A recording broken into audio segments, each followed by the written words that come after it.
उत्तर प्रदेश विधानसभा नेता प्रतिपक्ष राम गोविंद चौधरी ने आरोप लगाया कि सरकार तानाशाह हो गई है और उसके सारे अंग भी तानाशाह हो गए हैं। जिस तरीके से आजमगढ़ में एक दिन पूर्व उनकी पार्टी के विधायकों का अपमान हुआ, वो पूरे मामले को विधानसभा में उठाएंगे। उन्होंने कहा कि सरकार लोकतंत्र के चारों स्तंभों को कैद खाने में रखना चाहती है। ये भी आरोप लगाया कि दिल्ली में जिस प्रकार से खूनी लाठीचार्ज किया गया, उसे देख अंग्रेजी हुकूमत भी सहम जाती।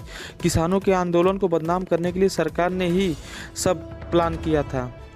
आजमगढ़ के पीडब्ल्यूडी डाक बंगले पर पहुंचे सपा के वरिष्ठ नेता राम गोविंद चौधरी ने कहा कि आजमगढ़ कलेक्ट्रेट पर जिस प्रकार से उनके पार्टी के विधायकों को और पूर्व विधायकों और वरिष्ठ नेताओं का अपमान हुआ, चुप नहीं बैठेंगे। उन्होंने प्रशासन के अधिकारियों से इंस्पेक्टर को दंडित करने की मांग की है और कहा कि अगर वो ऐसा नहीं करते हैं तो वो मामले को आगे ले जाएंगे।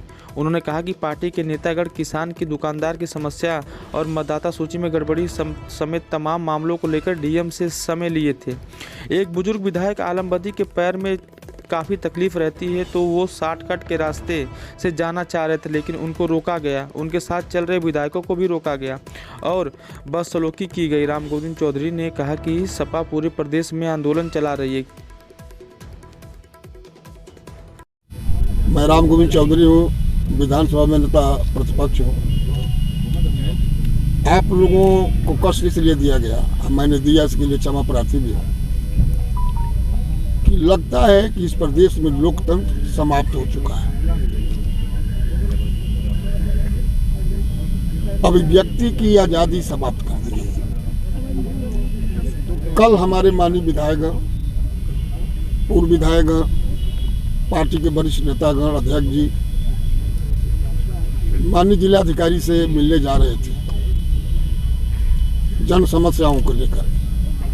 किसान आंदोलन की समस्या, जो शहर में पटरी दुकानदारों को उजाड़ दिया गया है उसकी समस्या, कानून व्यवस्था की समस्या और जो मतदाता सूची में प्रधानी के चुनाव में जो गड़बड़ियाँ हो रही हैं, इन सब बातों से अवगत कराने के लिए जो टाइम लेकर के जिलाधिकारी से मिलने जा रहे हैं।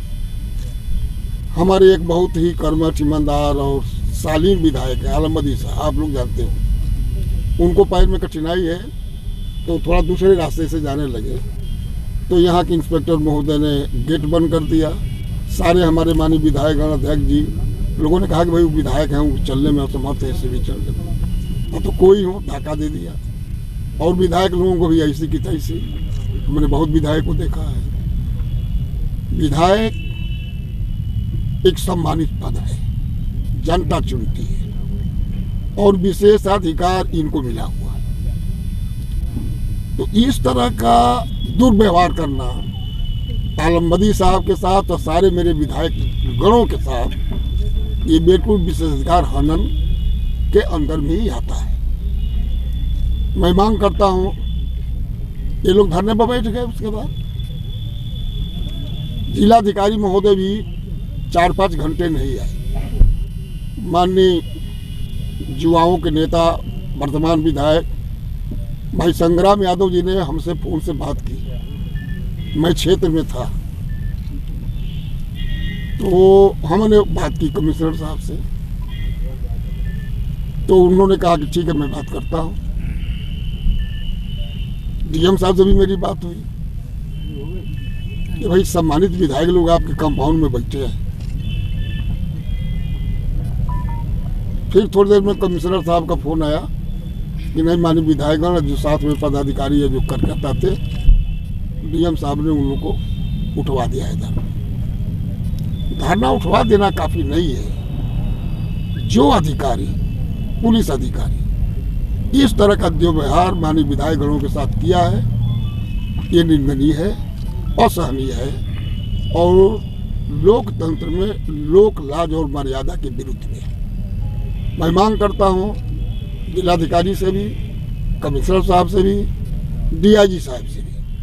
अब जो चूँकि हमारा मंडल है, अभी इन्हीं लोगों से मैं आग्रह कर रहा हूँ कि माननीय विधायकों की प्रतिष्ठा को देखते हुए उस अधिकारी ने जो दुर्व्यवहार किया है वो तत्काल उनको दंडित करें। अगर नहीं करेंगे तो हम लोग आगे इस मामले को ले जाएंगे। इस तरह का मैं कहीं घटना, बलिया में पूरा ट्रैक्टर रैली निकली, कहीं कोई बाधा नहीं, कोई चूचा तक नहीं। और ये देश की तीसरी आज़ादी की लड़ाई है।